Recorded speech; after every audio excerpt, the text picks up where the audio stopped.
మనిషిని సాధారణంగా నేను తిరుగుతూ ఉంటాను. నేను ఒక్కనే వస్తాను ఎప్పుడు వచ్చినా.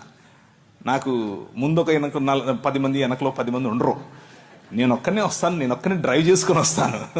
నాకు రాజమండ్రిలో ఇల్లుంది, అక్కడ ఉంటాను, చుట్టుపక్కల అన్నీ తిరుగుతూ ఉంటాను. So I'm very free, more like you. మీతో కలిసి కూర్చోవటం, మీతో కలిసి భోంచేయటం, మీతో కలిసి మాట్లాడటం నాకు ఇష్టం. సో మీకు ఏదైనా ప్రశ్నలు ఉంటే, ఇప్పుడు ప్రశ్న జవాబులు అన్నారు కాబట్టి మీరు ఇది అడగచ్చో లేదో, ఇలా మాట్లాడచ్చో లేదో అన్న ఆలోచన లేకుండా మనసులో ఉన్నది ఉన్నట్లు అడిగేసేయండి. చాలా లోతుగా కొన్ని విషయాలను తీసుకుని మాట్లాడే ప్రయత్నం చేస్తాను. అక్కడ మీకు విశాలమైనటువంటి ఒక దృక్పథం, విశాలమైనటువంటి దేవుని రాజ్యానికి సంబంధించినటువంటి ఒక వైఖరి మీకు వచ్చే విధంగా ఆ సెషన్ ఉండబోతోంది.